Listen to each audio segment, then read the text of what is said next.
Mais uma vez, Senhor, eu preciso da Tua misericórdia sobre a minha vida.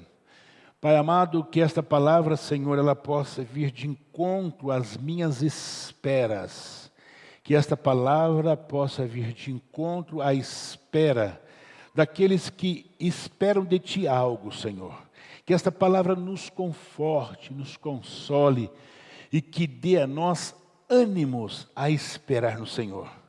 Minha oração, Senhor, é que o Senhor faça me lembrar de tudo e que esta palavra toque, fale profundamente aos corações nesta noite, no nome de Jesus. Amém. Amados, eu disse que quando Isaías profetizou, e falar de Isaías é muito fácil, Isaías ele foi o profeta que mais falou de Jesus, não é? Quando você pega aqui até nos capítulos anteriores, ele fala até de João Batista. E Isaías, ele profetiza no momento em que a espera em Deus havia se acabado. As pessoas estavam em desespero. Elas tinham deixado de acreditar no Deus dela, e mais do que isso, de verdade, não estava esperando em mais ninguém. A espera nunca é muito agradável, né? Nós conversávamos agora à tarde com o Vini e com a Mari, e a primeira pergunta que se faz é, já sabe o que é? Não é assim? A primeira pergunta, né, que a pastora fez. Já sabe o que é, Vini? Não, a gente só vai saber o ano que vem. O ano que vem, pelo amor de Deus, né? Por quê? Não, porque vai fazer ultrassom só o ano que vem.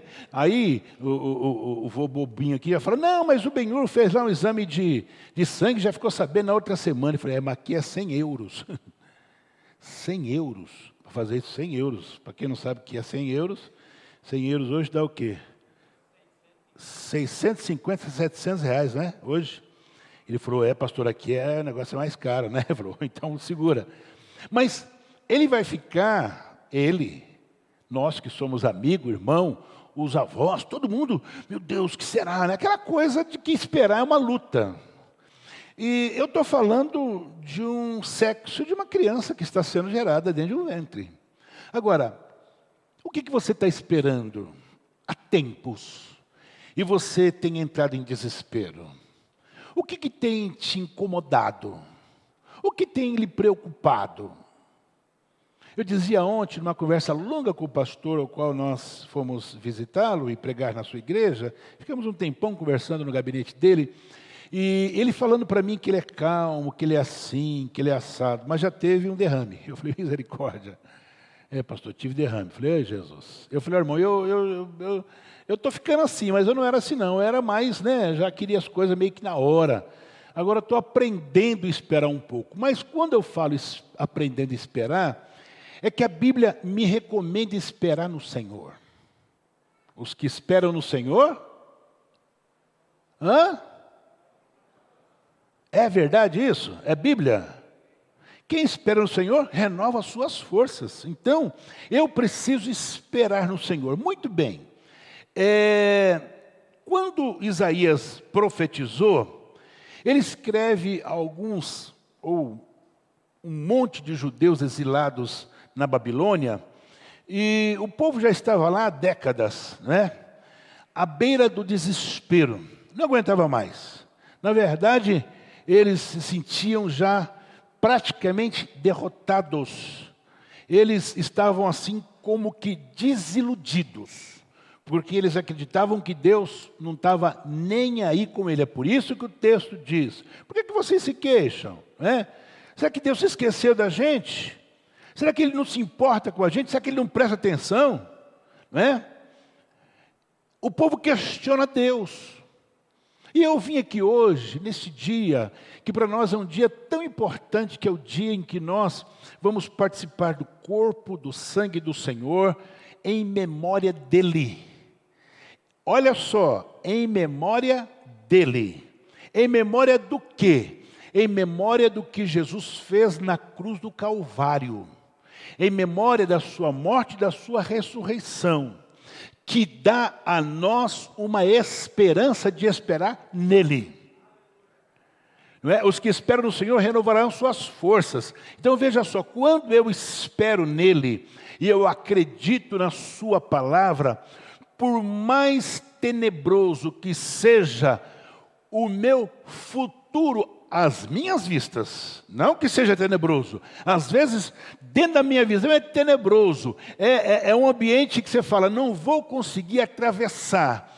Jesus na cruz do Calvário, ele está ali, prestes a sucumbir e morrer, mas ele diz uma coisa: Pai, perdoa-os porque não sabem o que fazem. E o que isso tem a ver com esperança? Oh, irmão, o que isso tem a ver com esperança? Não tem palavra melhor do que esta: Pai, perdoa eles que eles não sabem o que estão fazendo. Ou seja, eles são ignorantes diante do quadro que eles mesmos fizeram. Mas o bacana disso tudo é que ele ressuscita. E ao ressuscitar, o que ele faz? Ele traz esperança para os seus discípulos que já estavam cada um foi buscar a sua rede. Eu vou voltar lá, pastor, ele pegar minha rede de volta, tá? O senhor pega lá teu martelinho, um pouco de um pincel, aqueles produtos que o senhor usa lá para poder fazer com que as madeiras fiquem bonitinhas. Restauração, o outro corre para cá, o outro volta para a oficina, todo mundo voltou para o que era seu. Nós pensávamos, nós imaginávamos, nós pensávamos, sabe que... Você pensava o quê? Então, o senhor não conhece a história? O senhor é novo na cidade, né? O caminho de Emaús, os 2 discípulos, não sabe o que está acontecendo? Não, o que está acontecendo? Não, poxa vida, nós pensávamos que Jesus... E Jesus se revela a eles. O que acontece quando Jesus se revela àqueles discípulos e aparece lá onde os discípulos estão reunidos? Ele entra com a porta fechada. O que acontece? Nasce uma esperança. Deixa eu te dizer aqui hoje, eu não entendo por que você que tem 40, 50, 30, 20 anos que serve a Deus, está em desespero. Hoje, a palavra de Deus para você é: espere em Deus. Ele não se esqueceu de você. Ele não virou as costas para você. Olha só, ele é muito claro. Quem guiou o Espírito do Senhor? Ou como o seu conselheiro o ensinou? Com quem que você vai comparar Deus? Espera um pouquinho, é Deus. É Ele que está sentado sobre a redondeza da terra, cujos moradores são como gafanhotos diante dele. Irmão, agora preste atenção numa coisa que eu fico toda vez pensando. Eu começo a dar glória a Jesus sozinho, dentro do carro, na rua, em casa. Esse Deus aqui, que Ele fala que as águas do mundo Ele coloca na mão como uma concha, não é isso que nós lemos? Pensou? Eu passei hoje em cima do rio Tietê, acho que depois de Jaú, né? Eu falei, Lene, dá uma olhada no tamanho desse troço. Nossa, lindo o rio Tietê lá. Enorme, parece até um mar, né? Aí você lê que Deus pega a água do mundo e coloca na palma da mão, pastor Eli. Meu Deus do céu. E que Ele está sentado. Aí você fala, pera um pouquinho, o que é isso? Esse é o Deus que você serve. Agora, o bacana do negócio é para você dar glória a Jesus. Ele te considera como filho dele. Você está entendendo? Ele te considera como filho. Caramba, esse Deus aqui, Ele te considera como filho. Você não é como o gafanhoto que Ele fala. Por quê? Porque você recebeu o Filho dEle como seu único e suficiente Salvador. Você declarou que Jesus Cristo é o Senhor da sua vida. Você confessou os seus pecados. O Espírito Santo te convenceu do seu pecado. Você é uma nova criatura. Então não tem razão por que você não esperar. Mas vamos lá. A espera em Deus requer de nós algumas coisas. E é isso que o profeta Isaías vai nos ajudar a entender. Primeira coisa que o profeta fala, que esperar em Deus requer de nós que nós vençamos o risco da dúvida.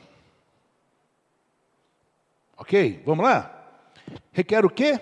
Que eu vença de verdade o risco da dúvida. Porque quando você duvida, você deixa de crer. Quando você duvida, você está dizendo assim, Deus não é isso tudo não. Quando você deixa de crer, você colocou em dúvida o Deus ao qual você serve. No versículo 27 ele fala assim: por que você iria se queixar, ó Jacó, ou chorar, Israel, dizendo: o Eterno se esqueceu de mim, Ele não se importa com o que acontece comigo? O que é isto? Colocou em dúvida o que Deus poderia fazer por eles. A dúvida, ela é a grande arma do nosso inimigo. Vocês lembram de Eva e de Adão? O que o diabo fez lá? Ele colocou uma dúvida na cabeça de Eva. Como é que é o papo aí? Não, Deus falou que dessa aqui a gente pode comer, mas dessa aqui não. Por que não? Não, porque falou que não é para comer. Sabe por que ele falou? Porque o dia que vocês comerem, vocês vão ficar igualzinho ele. Vocês vão ter... é? Vocês estão entendendo a dúvida? Como é que é? O dia que vocês comer, vocês vão ser igualzinho a Deus. Puxa, ser igual a Deus, hein? Quem não quer ser igual a Deus? É? É mesmo? É. Você está entendendo como é que o diabo trabalha? Você está entendendo como é que ele trabalha na tua mente? Ele trabalha assim, ele coloca dúvida. Então, a primeira coisa que eu preciso é vencer todo risco. Todo risco. Quando você estiver dentro do teu quarto, na igreja, na congregação, orando com o irmão, sozinho, com a mulher, com os filhos, e de repente você está orando por algo que de repente você necessita da parte de Deus, e de repente vier uma dúvida, expulse-a no nome de Jesus. Expulse-a no nome de Jesus. Eu gosto demais daquela passagem de Jesus, quando a mulher Ciro-fenícia se chega diante dele, pede alguma coisa, ele parece ser mal educado, fala assim: olha, eu não posso dar a comida dos filhos aos cachorrinhos. Poxa vida, como é que é isso aí? Eu não posso pegar a comida dos cachorros e jogar, dos filhos e jogar para os cachorros. Ali, aquela mulher, ela fala uma coisa que mostra que jamais ela tinha dúvida quanto ao pedido que ela fazia e para quem ela fazia. Em momento algum ela ficou de cara feia, ficou bicuda, ou quis processar Jesus, porque hoje daria processo. Hoje seria show de bola, doutor. Como é que é? O senhor me chamou de cachorro? Chamei. Nós temos uma irmã aqui, eu não vou falar o nome dela, que ela foi parada pela polícia. E coitada no telefone falou para o filho assim: então, a guardinha me multou. A guardinha falou: por que a senhora me chamou de guardinha? A senhora vai tomar outra multa. Eu tomo outra. No duro, isso aconteceu, acho que foi um mês. Como é que é? Guardinha? Outra multa. Pum, outra multa na mulher, na irmã. Por quê? Hoje está assim. Se fosse naquele tempo, eu vou te processar porque o senhor me chamou de cachorro. Mas a mulher, ela queria esperar alguma coisa de Jesus. E ela não queria deixar nenhum tipo de dúvida. E ela fala certinho: mas também os cachorrinhos comem das migalhas que caem do seu Senhor. Aleluia! Jesus se espanta com a resposta daquela mulher. Não tinha dúvida.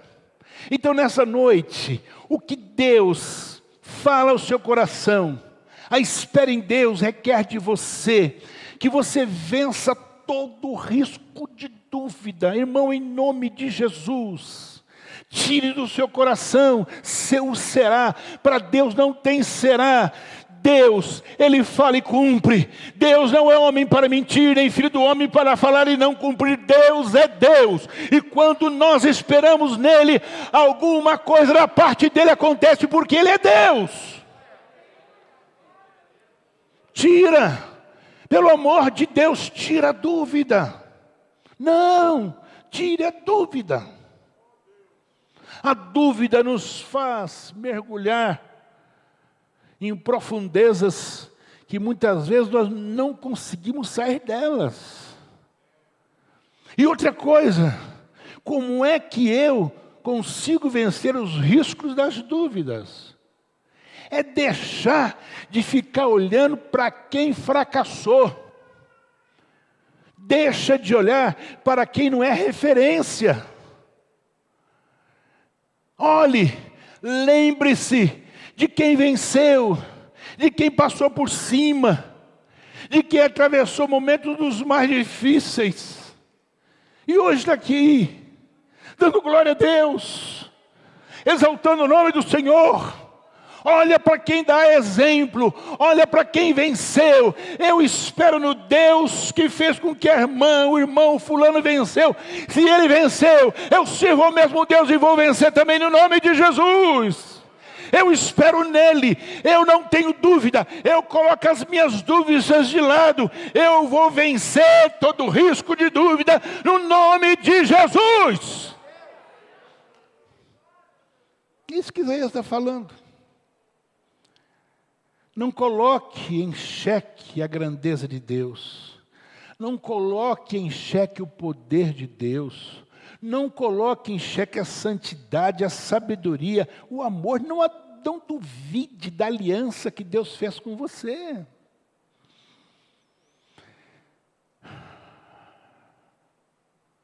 Por que tantos casamentos têm acabado? Porque as pessoas colocam em dúvida a aliança que fez no dia do casamento. E o casamento acaba. Com Deus não é diferente. Ele fez uma aliança. A aliança que Ele fez com você e comigo é uma aliança de sangue. Tá? O sangue dele foi espargido e pelo sangue de Jesus nós fomos curados. Pelo sangue de Jesus nós tivemos os nossos pecados perdoados, purificados. Nos umbrais da tua porta tem um sangue. E lá está dizendo, eu tenho uma aliança com você em nome de Jesus. Não permita que a dúvida, não permite que o risco da dúvida apague o sinal do sangue. Mas você diga assim, eu tenho uma aliança com o meu Deus. Que mais? O que Deus espera de você? Que você cultive o hábito de olhar para Ele.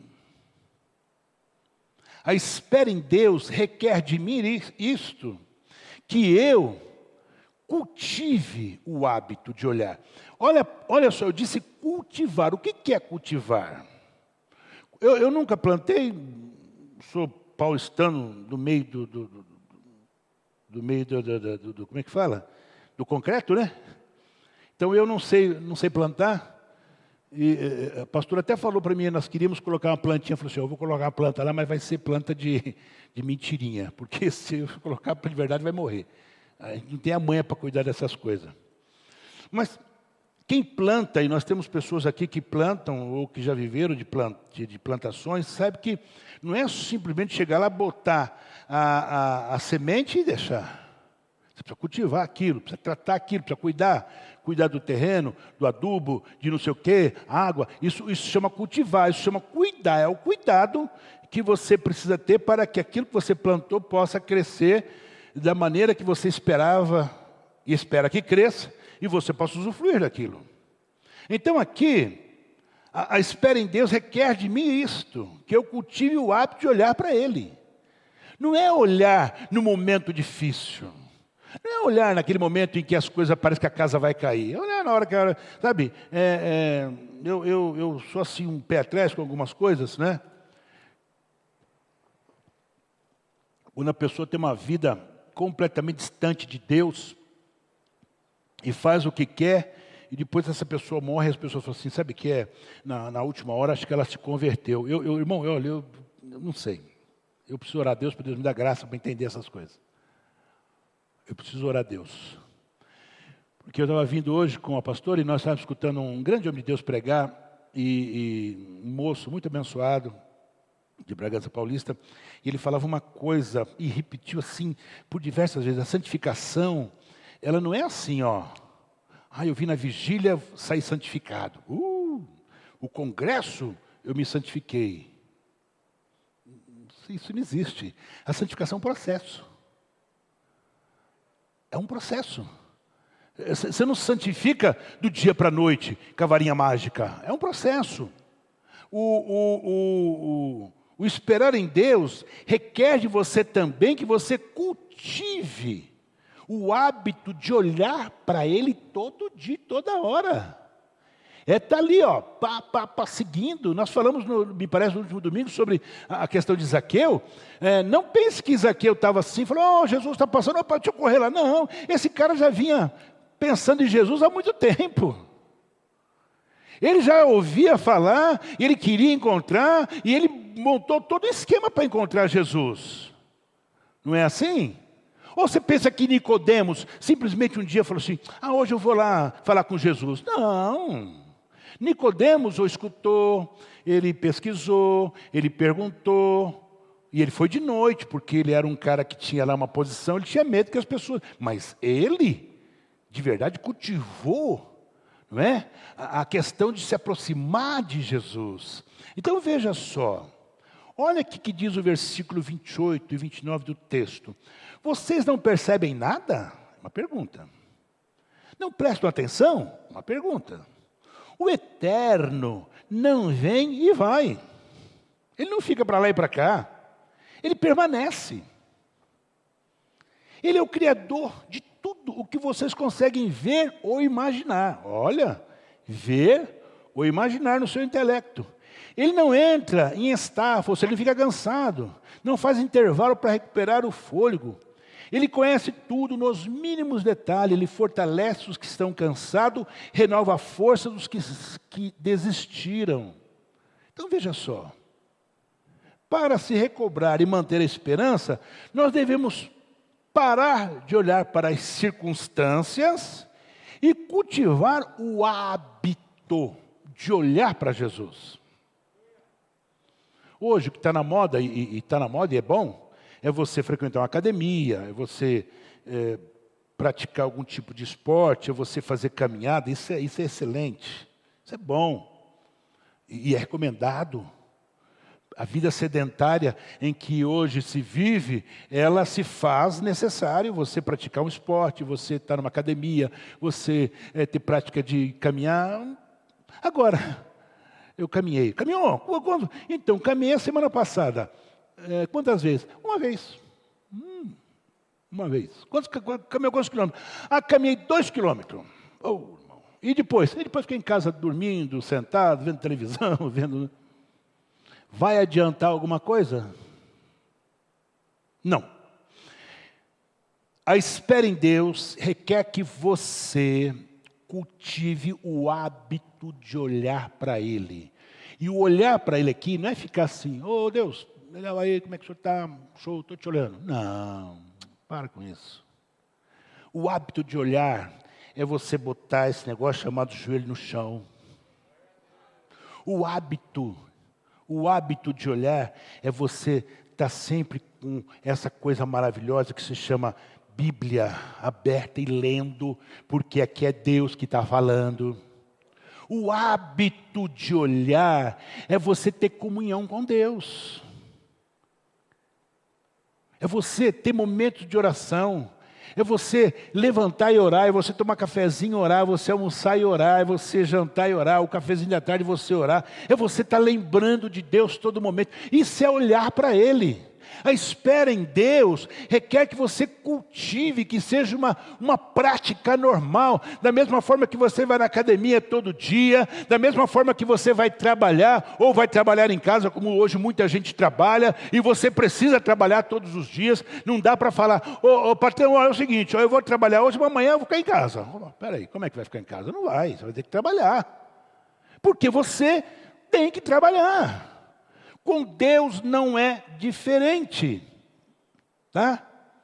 Nem nada, nem ninguém seria capaz de nos levantar, fazer seguir e continuar a não ser Deus. Mas para isso eu preciso ter o hábito de dizer, eu vou esperar no meu Deus, mas eu vou cultivar o hábito de estar direto ligado a Ele, conversando com Ele, falando com Ele, olhando para Ele, porque é nele que a minha esperança está, não é em mais ninguém. Eu não posso esperar no governo, eu não posso esperar no amigo, eu não posso esperar no... Não, eu espero no Deus que fez os céus e a terra, no Deus que me fez um dia e pela sua grande misericórdia me escolheu para que eu também, você, a igreja dele, herdasse os céus. Aleluia! Eu escrevi um artigo essa semana no jornal, saiu hoje, o céu e a eternidade. E eu já vi um monte de gente falando algumas coisas. Que bom. Por quê? Porque o céu é uma verdade. O céu é uma realidade. E Jesus falou assim, olha gente, o negócio é o seguinte, eu tenho que ir porque eu vou preparar lugar para vocês. Você está entendendo? Foi preparar uma cama para você, foi preparar uma casa para você, foi preparar o céu para você. É Jesus que disse. Então se ele disse, você precisa acreditar. Agora, para que eu tenha esperança desta casa futura, para que eu possa esperar em Deus, eu preciso cultivar o hábito de olhar para Ele, de falar com Ele, trocar ideia com Ele. Está ali, ó. Sabe aquele ditado? A gente lembra de quem a gente vê. Não é assim? A gente se lembra de quem a gente vê. Por isso, de vez em quando eu ligo para você, eu falo, irmão, você não foi na igreja? Você sabe disso que eu faço isso. Por que você não foi na igreja?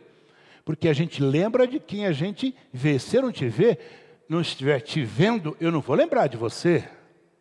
Eu preciso orar por você. Então, crie o hábito, tá?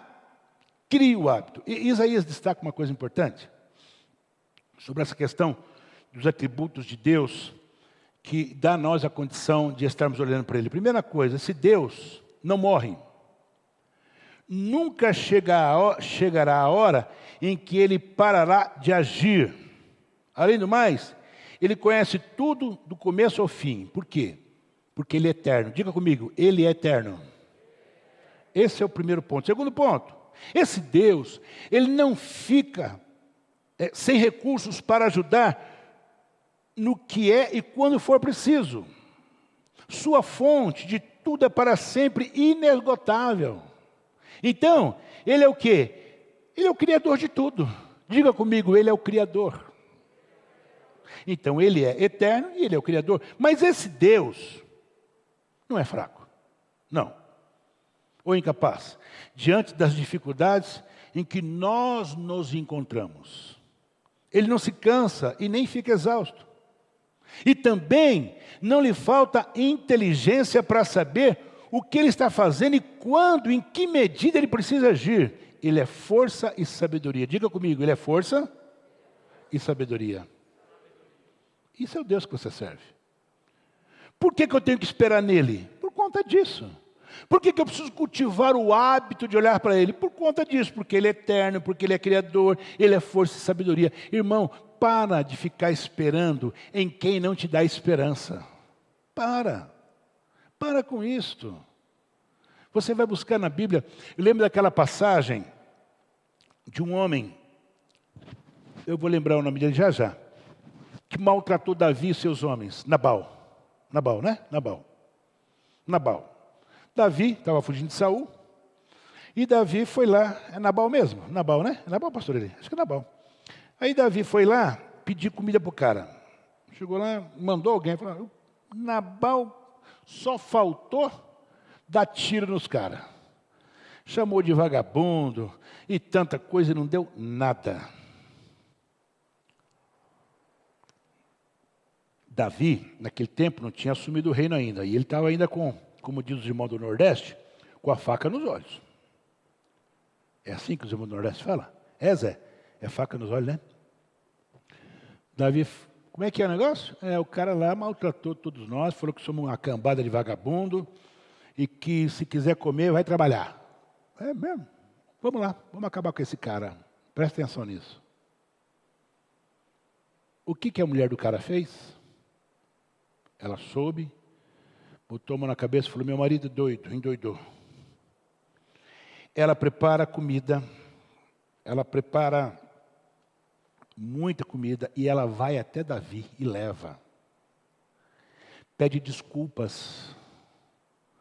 Ela se ajoelha, ela se humilha e pede misericórdia. E Davi concede a ela misericórdia e ao marido dela misericórdia. Por que eu estou falando isso? Quem era Davi? Davi era Davi. Só que Davi já tinha uma história, irmãos. Que história? Ele tinha matado nada mais do que um gigante. Ele tinha desafiado, o gigante desafiou todo Israel, e ele foi lá e falou para o gigante: olha aqui, gigante, você vem a mim com espada, lanças e não sei o quê. Eu vou a você em nome do Senhor dos Exércitos. Matou o cara com uma pedrada só, e depois cortou a cabeça dele e saiu, aqui, ó. Esse que era o cara. Então ele tinha uma história. Ele, independente de estar fugindo de Saul, todos sabiam que aquele menininho que estava crescendo, um dia seria rei em Israel. E a mulher de Nabal teve esta percepção. E o que ela faz?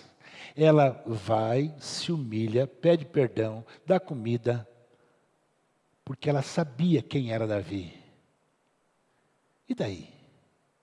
Você sabe quem é o seu Deus?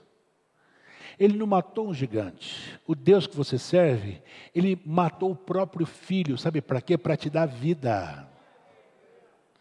Deus, ele deu o filho dele para te dar vida. Então eu vou esperar em quem? Eu vou esperar em Deus. Davi matou o gigante, ficou famoso, mas o Deus que você serve não matou nenhum gigante. Ele mata gigante todo dia ele mata gigante em prol da igreja de Cristo. Mas ele deu o que ele tinha de precioso para nós, que foi o seu filho. Então, por que eu preciso cultivar o hábito de olhar para ele? Por conta disto. Eu preciso ouvir a palavra, compreender a palavra, praticar a palavra.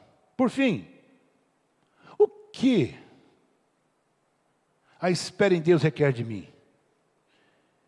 Que eu possa desenvolver o espírito de fé. Parece esquisito dizer isso, né? Espírito da fé? Sim, muito bem. O profeta aqui, ele está exortando e desafiando o povo a desenvolver o espírito da fé num ato de esperar em Deus. Quando você espera em Deus, você está desenvolvendo esse espírito em você. Por quê? A definição de fé você conhece. Fé é o firme fundamento das coisas que não se vê, mas se espera. Então você espera sem ver. E você sabe que vai acontecer. Aleluia! Você sabe que vai acontecer. Lembra de Raabe? Raabe falou assim para os espias: espia, o negócio é o seguinte, ó. Eu ajudei vocês, e agora eu não queria sair com a mão na frente e outra atrás. Dá uma força aí. Livra a mim e a minha família. Eu sei que vocês vão... Olha só o que ela diz.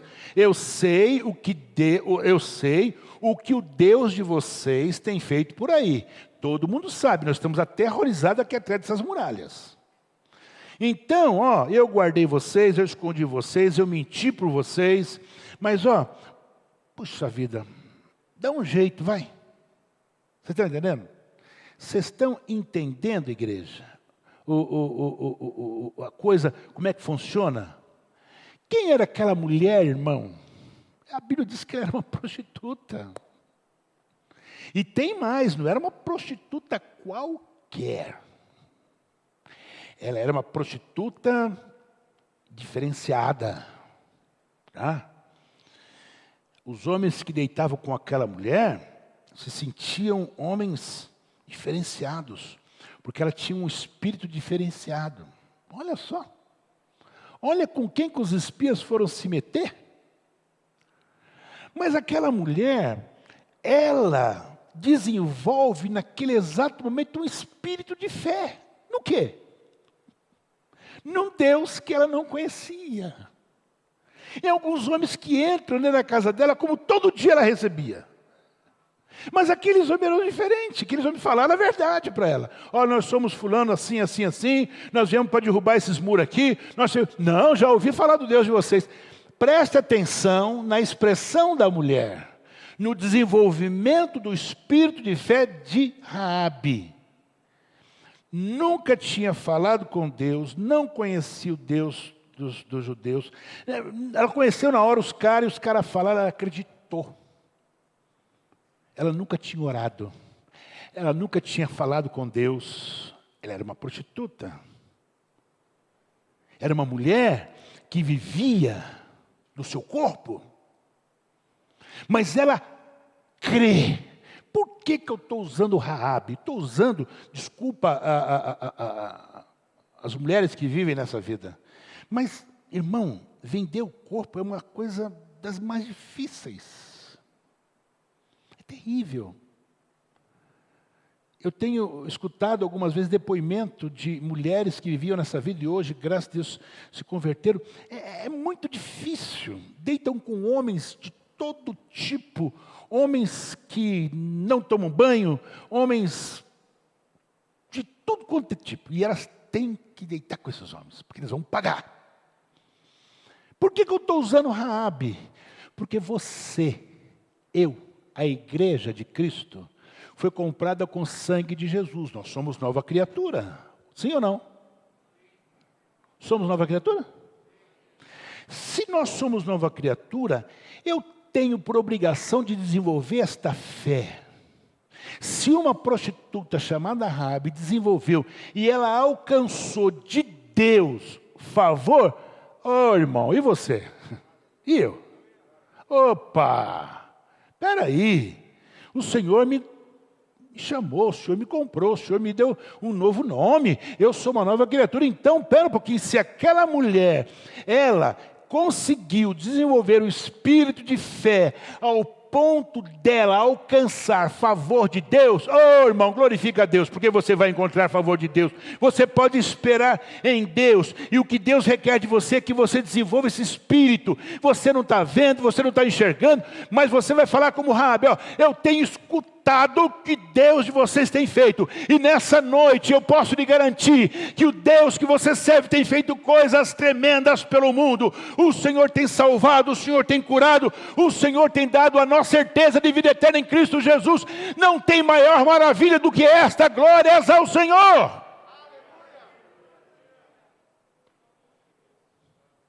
Esperar em Deus é renovar as forças. Esperar em Deus é ganhar perspectiva divina dos fatos. Perspectiva divina, ou seja, esperança de que as coisas vão acontecer. Esperar em Deus é criar resistência e fortalecer a alma. Puxa, a vida é mesmo? Esperar em Deus é criar resistência e fortalecer a alma. O texto é claro, muito claro. Correm e não se cansam, andam e não ficam exaustos. Isaías é extremamente realista quando ele mostra para o povo que o povo precisava esperar em Deus. Espere em Deus, crie resistência e força para a tua alma. E eu posso lhe garantir pela palavra que você sai daqui hoje mudado, no nome de Jesus. Baixe tua cabeça.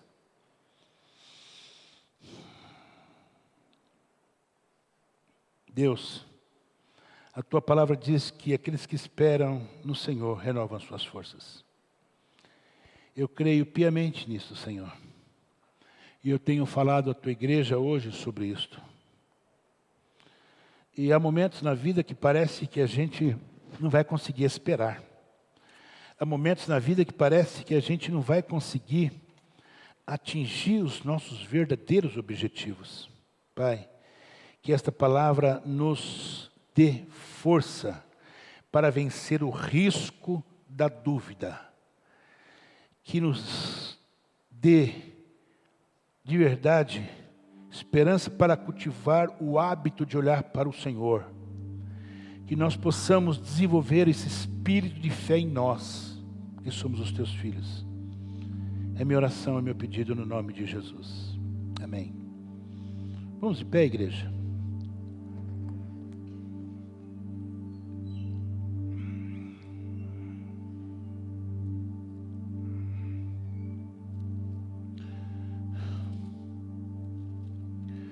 Hoje é a nossa penúltima ceia do ano. Como o ano passou, né, irmãos? Rápido. São 2 anos difíceis. São 2 anos que, quando lembrarmos dele, vamos estar agradecendo a Deus. Mas eu estou aqui com você hoje para participar do corpo e do sangue. E Paulo, escrevendo aos irmãos em Coríntios, ele diz, 11:23, porque eu recebi do Senhor o que também vos entreguei, que o Senhor Jesus, na noite em que foi traído, tomou o pão, e tendo dado graça, partiu e disse, esse é meu corpo, que é dado por vocês, fazei isso em memória de mim. Por semelhante modo, depois de haver ceado, tomou também o cálice, dizendo, este cálice é a nova aliança no meu sangue. Fazei isso todas as vezes que beberes em memória de mim. Porque todas as vezes que comeres esse pão e beberes o cálice, anunciais a morte do Senhor até que ele venha. Por isso, aquele que comer o pão ou beber o cálice do Senhor indignamente, será réu do corpo e do sangue do Senhor. Examine-se, pois, o homem a si mesmo, assim como do pão e beba do cálice. Pois quem come e bebe, sem discernir o corpo, come e bebe, juízo para si próprio. Amém?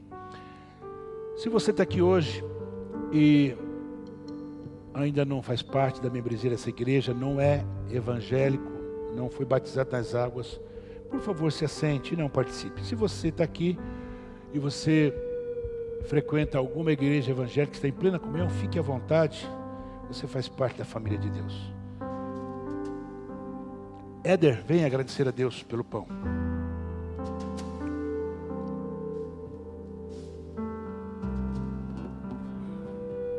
Senhor, meu Deus e meu Pai, Sim, Jesus. aqui está na minha mão, Pai, o pão representado o corpo de Cristo, Pai. Sim, Jesus. Neste momento, Pai, nós te louvamos, te glorificamos, Sim, bendizemos o Teu nome, Pai.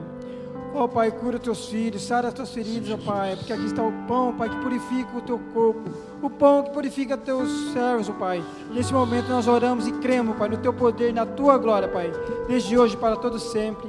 Amém, Jesus.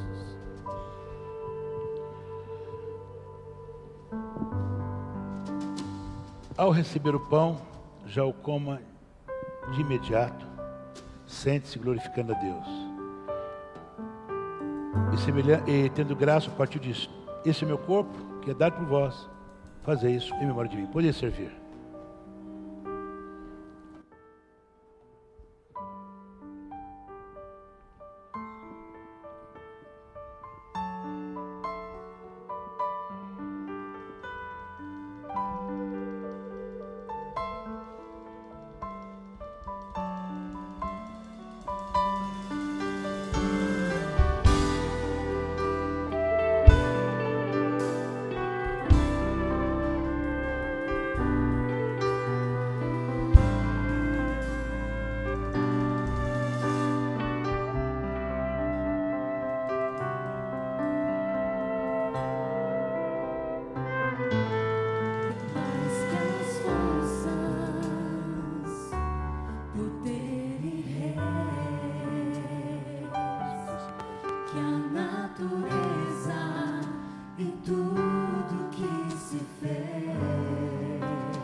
Esse cântico fala exatamente aquilo que nós ministramos nessa noite.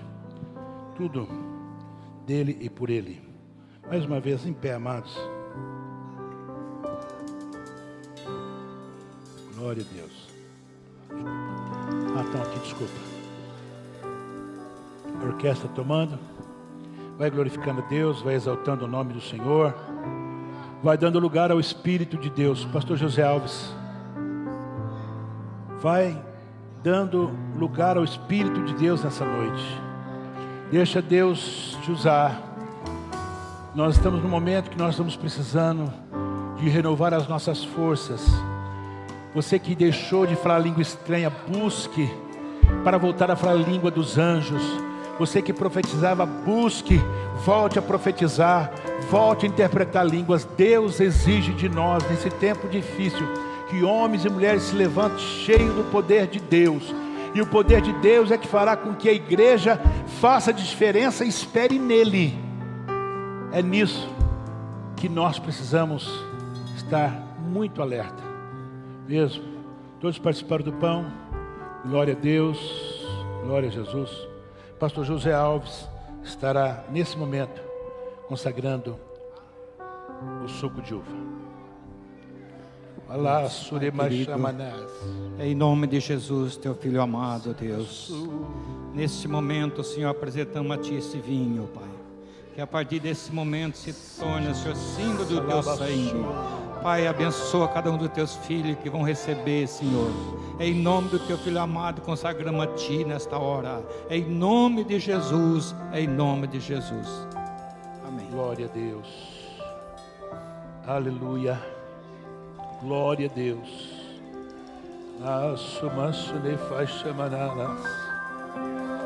Aleluia. Aleluia.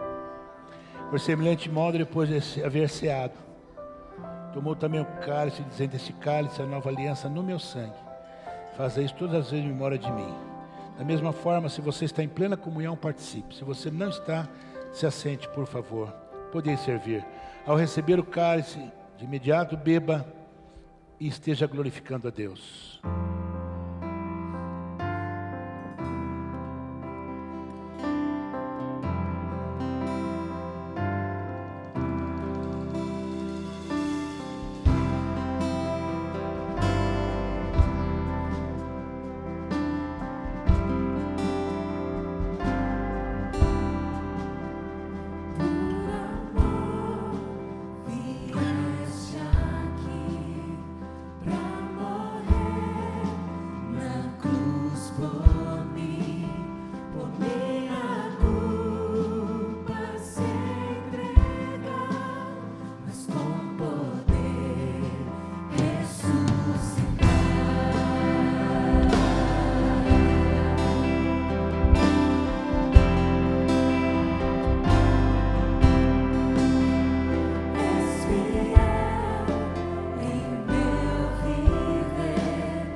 Glórias a Jesus.